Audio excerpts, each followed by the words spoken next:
khusus untuk level penyuluh dulu. Nah, yang pertama itu adalah kita buka simpenais.kemenak.go.id. Nah, ini tadi yang sudah dijelaskan oleh Pak Kasubdit.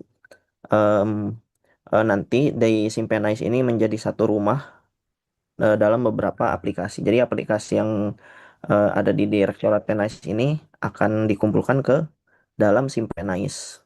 Nah, tampilannya seperti ini yang pertama. Nah, di sini Simpenais, nanti kita bisa klik masuk. Bisa dicatat ibu-ibu bapak-bapak ya, diingat simpenais.kemenak.go.id. Nah, lalu kita klik masuk di sini. Di pojok kanan atas klik masuk. Nah, di sini ada username dan password. Nah, untuk akun penyuluh agama Islam, username-nya itu adalah NIP-nya. Username-nya adalah NIP dan password-nya adalah penais, maaf, penais 123. Nah, ini adalah password awal. Nah, nanti disarankan untuk ibu-ibu, bapak-bapak penyuluh agama Islam maupun dari admin kabupaten, kota, dan provinsi, setelah login bisa diganti passwordnya karena password pertamanya itu adalah penai 123.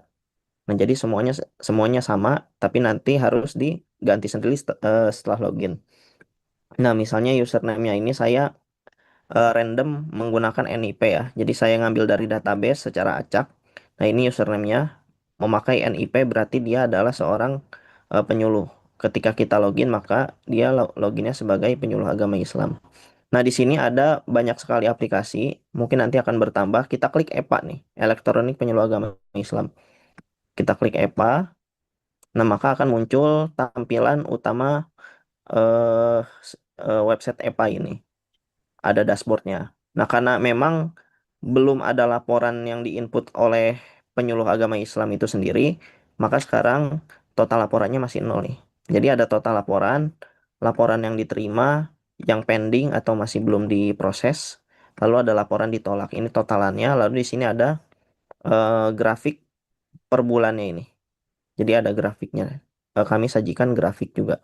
Nah, tadi langkah pertama adalah kita ubah password setelah login Penais. Nah, karena apa? Karena untuk keamanan data juga. Nah, yang pertama adalah di pojok kiri ini di bawah. Nah, ini ada nama.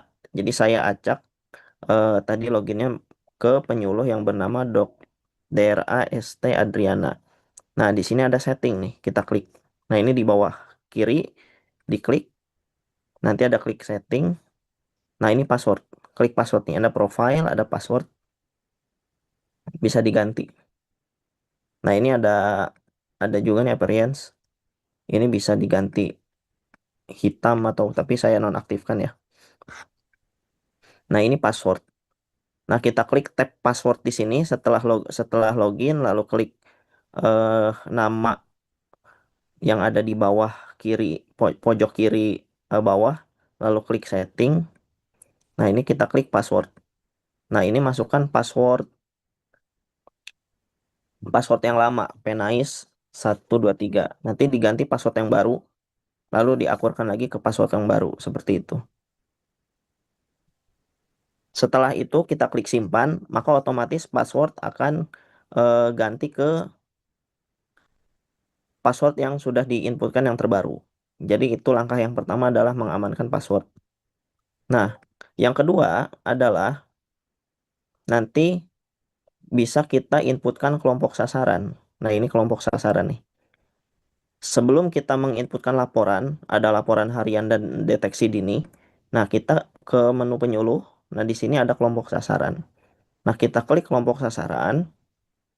Nah, ini sudah saya inputkan ya. Misal kita inputkan lagi ini masih random. Jenisnya apa? Nah, ya, tampilannya seperti ini yang pertama ya.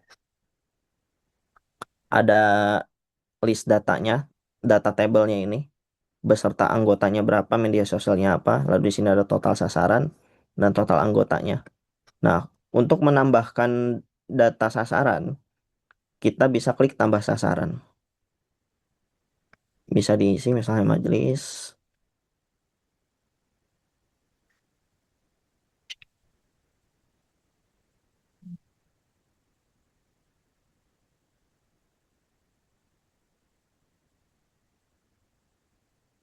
kita inputkan lengkap, misal jumlah anggotanya 100, organisasi induknya tidak ada. Ini nomornya maksud nomor majelis ya. Kalau misalkan majelis ini nomor majelis. Nah, ketika disimpan, maka data akan muncul, data yang terbaru yang tadi diinputkan. Setelah teman-teman dari penyuluh agama Islam menginputkan data kelompok sasaran ini yang di menu penyuluh, maka bisa dilakukan penginputan laporan. Nah, ada di modul laporan nih. Jadi dashboard. Nah, di bawahnya ini ada laporan. Kita klik, maka akan muncul tiga menu lagi. Nah, kita klik laporan harian. Nah, nanti di sini ibu-ibu, bapak-bapak bisa menambahkan laporannya. Tinggal diklik tambah laporan yang ada di pojok kanan. Nah, tadi nih, ini adalah kelompok sasaran. Nah, kalau andai kata eh, ibu-ibu, bapak-bapak penyuluh belum menginputkan data kelompok sasaran yang ada di menu penyuluh ini, yang di kelompok sasaran ini, maka dia tidak akan muncul. Dan otomatis berarti teman-teman dari penyuluh ini tidak bisa menginputkan laporannya, karena yang harus diisi itu adalah kelompok sasarannya siapa. Nah, misalkan tadi Al-Amanah, materinya keluarga Sakinah, tanggal kegiatannya misalnya besok, hari ini ya, misalnya hari ini. Jumlah jamaah yang dibina misalnya 20. Ini deskripsi. Deskripsinya bisa diisi sesuai lokasinya juga, alamatnya. Kalau misalkan ada link video kegiatan, misalnya dari teman-teman penyuluh ini ada link video, maka di sini bisa dikopas linknya. Bisa dikopas linknya, misalnya kita pakai ini. Nah, ini foto kegiatan. Kalau misalkan foto kegiatan ada, tinggal di-upload atau upload naskah materi juga bisa ini. Nah, kalau foto kegiatan sifatnya harus ada ya. Lo upload naskah materi atau PDF. Kalau misalkan ada ini opsional. Nah, setelah itu kita simpan. Nah, otomatis apabila em, laporan sudah diinputkan, maka data akan otomatis tampil di halaman awal dari menu laporan harian. Tampilannya seperti ini. Nah, statusnya dia adalah pending. Nah, user penyuluh agama Islam tidak bisa memverifikasi ini. Jadi ini kalau sudah ditambah laporan, tinggal tunggu saja ini. Statusnya pending berubah menjadi approval atau disetujui atau ditolak gitu. Nah, nanti kita klik dashboard, maka ini akan nambah nih total laporannya 1, tapi dia laporannya masih pending. Nah, seperti itu. Jadi tugas dari eh, penyuluh agama Islam, user penyuluh agama Islam yang ada di EPA ini, dia menginputkan laporan di sini nih, tambah laporan. Untuk verifikator, eh, bukan ranahnya user penyuluh agama Islam, tapi ada nanti admin kabupaten kota. Nah, lalu di sini ada deteksi dini. Nah, ini juga sifatnya seperti laporan. Jadi bisa ibu-ibu, bapak-bapak penyuluh bisa klik menu deteksi dini. Nah, di sini bisa tambah laporan. Nah, laporannya misalnya apa? Deteksi dini, tawuran.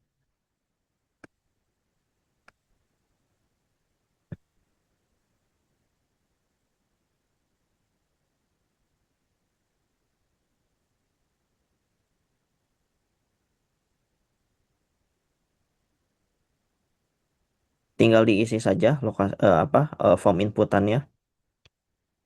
Di sini ada foto, tinggal diupload, nanti klik simpan. Nah, nanti sudah ada data-data dari laporan deteksi dini. Nah, balik lagi ke menu laporan harian. Jadi, ada menu laporan harian yang tugasnya itu adalah penginputan data dari penyuluh agama Islam, dari user penyuluh agama Islam, yaitu laporan harian dan deteksi dini. Itu sifatnya adalah penginputan data. Bisa diklik nanti action. Nah, ada tombol action, bisa diklik nih titik tiganya, bisa dihapus, edit, atau kita klik detail. Nah, kalau klik detail seperti ini. Nah, sudah cukup sampai situ untuk teman-teman penyuluh agama Islam dalam menggunakan EPA untuk penginputan laporan harian dan deteksi dini. Nah, di sini ada menu tambahan sebenarnya. Di sini ada menu download file. Nah, download file ini adalah apabila mungkin nanti dari tim Subdit Penyuluh Agama Islam ingin mengirimkan satu surat gitu ya, yang akan dikirimkan kepada seluruh penyuluh agama Islam misalnya, nanti otomatis di sini ada atau tersedia file-file yang sudah diupload oleh admin pusat. Nanti otomatis kita bisa download sendiri di sini di menu download file. Jadi tinggal klik aja nih action, tinggal klik download. Misalnya ini KMA gitu. Tinggal klik download gitu. Misal ada file baru, ada edaran misalnya nanti dikirim sama admin pusat, diupload ke EPA, nanti otomatis di sini terbaca, kita tinggal download. Lalu ada lagi nih pengalaman diklat. Nah, jadi apabila teman-teman penyuluh agama Islam, bapak-bapak, ibu-ibu punya pengalaman diklat bisa diisi di sini, di pengalaman diklat ini. Nah, tapi memang penginputan atau kinerja dari sistem EPA ini, aplikasi EPA ini, kebanyakan di laporan ini nih, laporan dan deteksi dini. Karena sisanya ini adalah penginputan tambahan. Nah, di sini ada rekapitulasi bulanan. Ini adalah rekap dari laporan harian yang di menu laporan harian ini yang sudah di-approve sama eh, admin kabupaten kota. Kalau misalkan sudah di-approve, nanti otomatis data di sini muncul. Laporannya per periodenya maksudnya itu adalah per bulan. Jadi di sini nanti ada Desember, Januari sampai Desember nih. Nanti teman-teman penyuluh bisa download rekapannya berupa file Word. Jadi nggak usah ngetik-ngetik laporan lagi, otomatis di rekapitulasi bulanan bisa kita download apabila statusnya itu sudah approval. Nah, jadi teman-teman penyuluh, bapak-bapak, ibu-ibu, hanya sebatas penginputan laporan laporan ini di menu laporan harian tanpa bisa mengubah statusnya. Jadi mengubah status ini nanti nunggu dari approval kabupaten kota.